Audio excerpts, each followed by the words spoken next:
Estamos iniciando mais um programa Nosso Direito, que tem a proposta de discutir temas de interesse jurídico da nossa sociedade. O programa Nosso Direito é produzido pela TV Uniara em parceria com o curso de Direito da Uniara e vai ao ar no canal 21 da NET e na TV Educativa de São Carlos. Hoje temos o prazer de receber aqui esse grandioso professor da nossa casa, advogado especialista na área do direito de família, professor, advogado José Wellington Pinto. Seja muito bem-vindo, professor Wellington. Bom dia, eu sou o professor José, o cara mais mentiroso da Uniara. Eu sou nada disso que ele está falando, eu sou um modesto advogado. Professor Wellington, o direito de família tem trazido várias alterações nos últimos anos. Fale um pouquinho para o nosso telespectador a respeito dessas alterações que fundamentalmente vieram a valorizar a dignidade e a vontade da pessoa humana.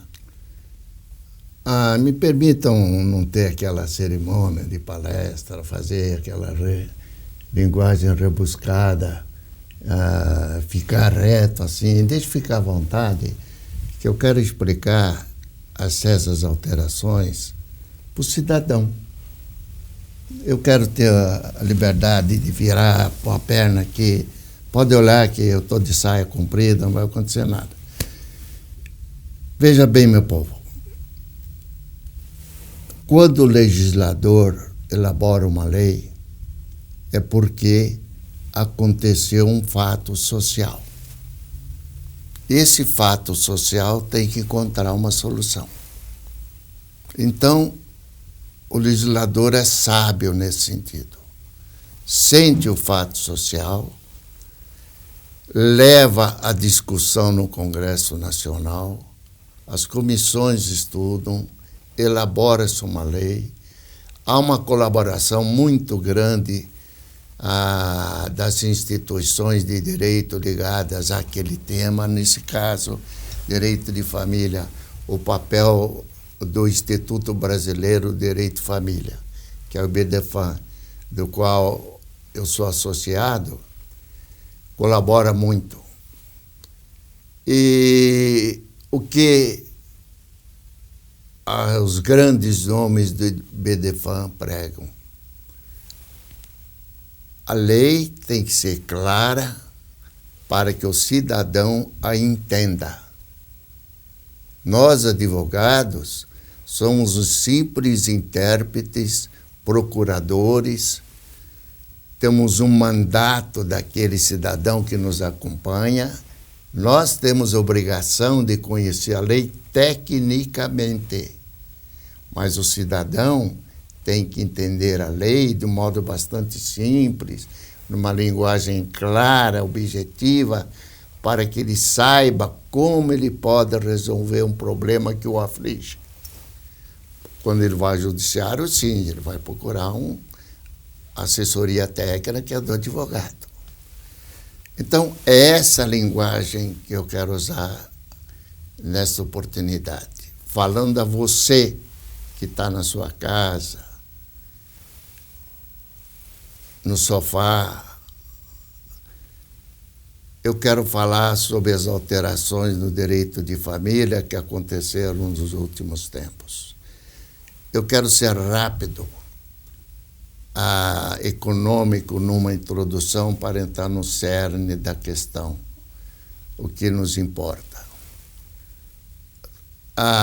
Já havia tímidas iniciativas do Congresso Nacional para resolver certas situações. Por exemplo, havia no Brasil milhares de casais que naquele tempo falava-se desquite, que estavam desquitados, mas não podiam divorciar. Então, o que acontecia? Jovens que têm sonhos na vida, ele não vai porque desquitou, vestir uma batina e rezar missa na igreja. Ele quer constituir uma nova família. Ele tem um sonho, a primeira não deu certo, mas ele não podia casar, José. Por quê? Não havia como. E por que não havia como? Porque a Santa Amada Igreja, cumprindo as ordens da eminência lá de Roma, não admite o divórcio. E a igreja nunca teve a dimensão, a sensibilidade para entender o drama dos casais. Não, está no Evangelho, o que o Deus une que o homem não separe. Deus do céu. Nesse momento eu falo direto com Deus sem intermediação da igreja. Se aquele casal chegou numa situação tal, de uma vida intolerável, não importa o motivo, o casal é de bons princípios, mas a nossa sociedade é cruel. Hoje é uma sociedade consumista. O casal muitas vezes não tem recursos para se manter. E há um ditado italiano que diz: na casa que falta pão, todo mundo grita e ninguém tem razão. É possível que a igreja consinta que um casal viva nesse sofrimento imenso, apenas desquitava, havia separação, sem poder constituir um novo lar. E o que fazia, Zé? Ele arrumava uma namorada. Antigamente havia um preconceito, né? Hoje está mais abrandado, mas existe. Se uniam, chamava de concubinato. Ela não era a mulher dele, era concubina.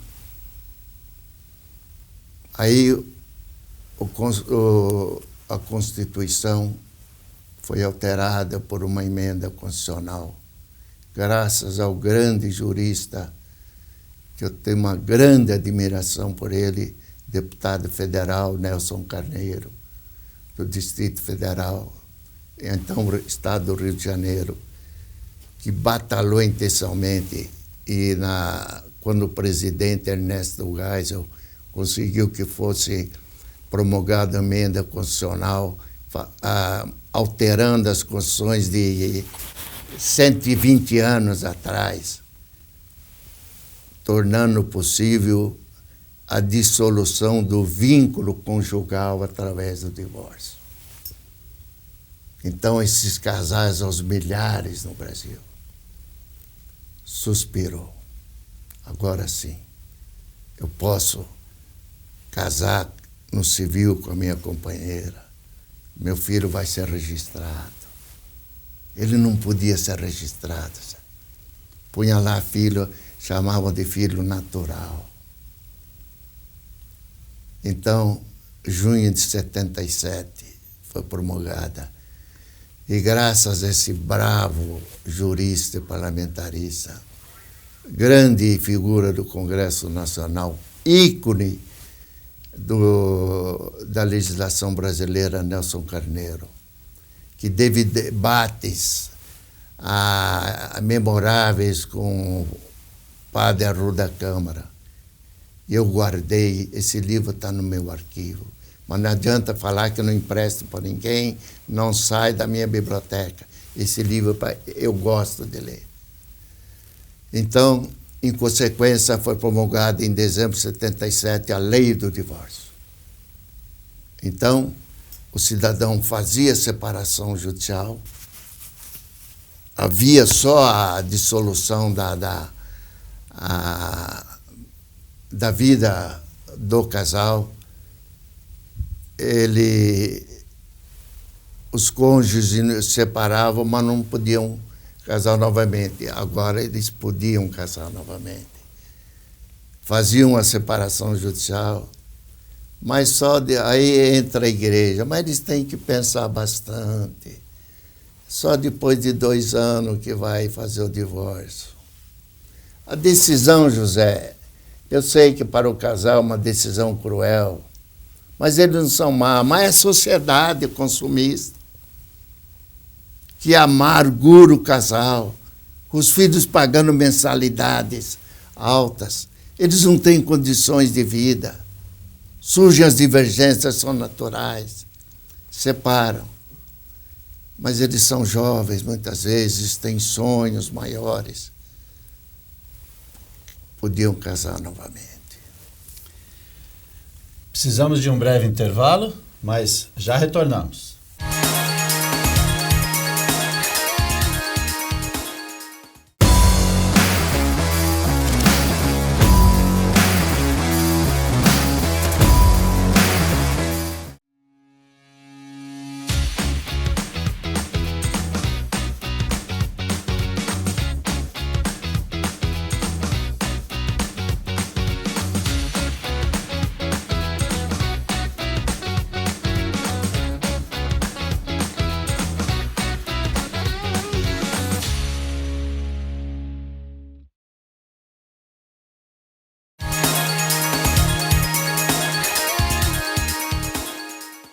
Estamos retornando com o programa Nosso Direito hoje, com a ilustre presença do professor José Wellington Pinto, falando sobre essas novas alterações do direito de família. Professor Wellington, o senhor estava dizendo sobre essa possibilidade dos casais se separarem, mas aí o divórcio só poderia acontecer um tempo depois. O artigo 226 tinha uma previsão, podia divorciar, mas tinha um tempo. Fala mais um pouquinho para a gente. Aí, me dirigindo à dona de casa, ao cidadão comum, mas a igreja ainda não aceitou. Eu tive o privilégio, fui 9 anos conselheiro da Ordem dos Advogados em São Paulo, participava de reuniões, me associei ao IBDFAM. Nós, advogados, estudiosos do direito, ficava ouvindo os cardeais da advocacia. Precisava avançar mais. Por que submeter o casal a dolorosa separação judicial que desgasta, corrói a alma, fere os sentimentos, principalmente a mulher, que é mais sensível, e depois de 1 ano fazer o divórcio? Voltar tudo outra vez, vai perante o juiz. Queremos mais, os cardeais do BDFAM diziam nas reuniões. Eu, como ouço bem, eu registrava no ouvido. Aí, então, veio o Código Civil 2002. Mas não conseguimos avançar.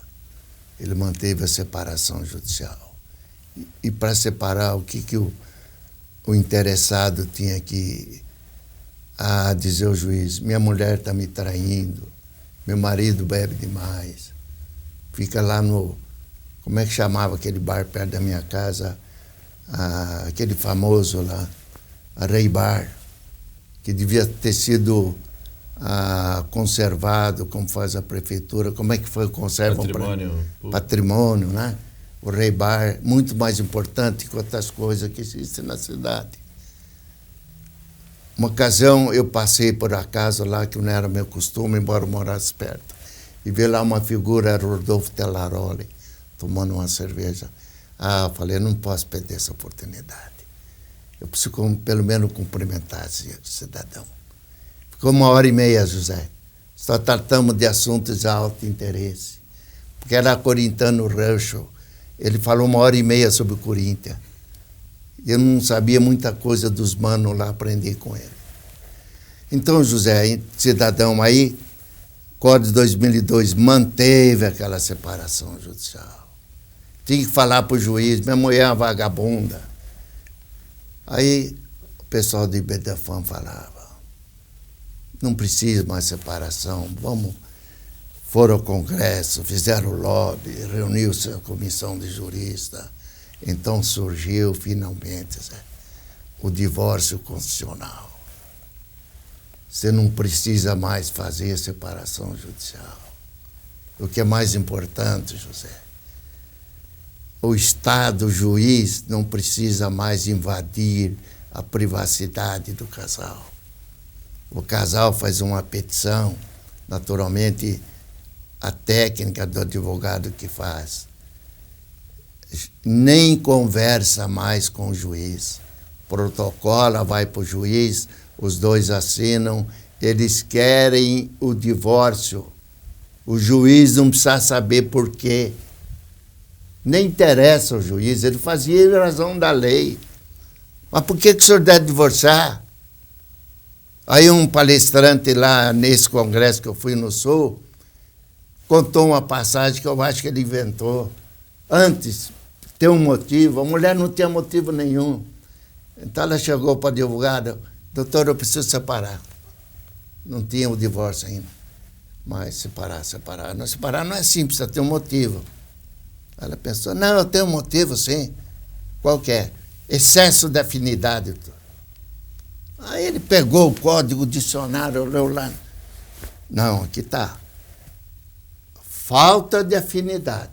Excesso de afinidade não existe. Existe, doutor. Então me explica, poxa. Doutor, eu gosto de viajar para o exterior, ele gosta, doutor. Eu gosto de carro zero, ele gosta, doutor. Eu gosto de homem, ele também gosta, doutor. Excesso de afinidade. Como é que eu vou ficar casado com esse homem? Aí requereu o divórcio. Isso é um tom de brincadeira. Hoje o casal, para ele divorciar, prevalece a autonomia da vontade que está no artigo 1º da Constituição Federal, que reflete no Código Civil, que vai refletir no direito de família. Ele quer divorciar. Ele não precisa dizer, o casal dizer ao juiz por que ele quer divorciar. Ele é dono da sua vontade. O casal chegou à conclusão, a vida em comum está insuportável. Vamos divorciar. Se um dia der certo, nós casamos outra vez. Porque é um maluco, Zé, que vai casar 2 vezes com a mesma mulher. Isso não existe. Então, divorcia, não precisa dar satisfação ao juiz. O que foi mais importante na conquista do IBDFAM, isso eu ouvi de uma das maiores escritoras de direito de família lá em Gramado, Maria Benedice Dias, foi desembargadora, havia assistido uma palestra dela em São Paulo. Depois, a convite da presidente, fomos a um hotel tomar um vinho. Ela não me reconheceu. Falei, professora, lembra de uma vez você foi em São Paulo? Falei, faz tanto tempo, a senhora vai lembrar, só foi tomar um vinho lá, só ficou brava, porque não tinha vinho gaúcho. Paulista não gosta de vinho gaúcho, tem que ser vinho italiano e tal. Vocês são preconceituosos. Você vai tomar um vinho comigo aqui, vai ser vinho daqui. Bom, então Maria Berenice falou para mim, colega, acabou a causa de pedir. Por que o casal tem que dizer ao juiz a razão pela qual ele quer divorciar para o juiz conceder o divórcio? Ele quer divorciar. Ele chega ao juiz através do advogado com a petição escrita, vai lá, distribui, vai para o juiz. Ele só vai ao cartório para assinar um termo, a ratificação, né? Exatamente. Quer dizer, para dizer que aquilo que está na petição é aquilo que ele falou, né? É a mesma coisa quando pede o RG para você. Para que é? Ele está vendo você, mas quer ver para você provar que você é mesmo. Então, ele só ratifica, Ministério Público, não havendo menores, também não interfere. É isso que a sociedade desejava, Zé. Por mais que a igreja brigue, é isto, Zé. Venceu, prevaleceu a autonomia da vontade humana, a vontade do casal. Ele divorcia, começa uma vida nova. Dizer que filho de divorciado vai para maconha, vai para o vício, é sonho, Zé. Meu filho mais velho é divorciado. O Pedro, meu neto querido, mora em São Paulo, está com 16 anos, Zé. Você convive com ele. É um menino de uma educação esmerada. O único defeito dele é jogar futebol. E joga bem, Zé. Eu só não trago para a Ferroviária porque eu tenho vergonha dele jogar nesse time aí. Esse time não merece meu neto. Obrigado, Zé. Nós vamos voltar um dia. Deixa eu só contar uma historinha, essa que o senhor trouxe lá.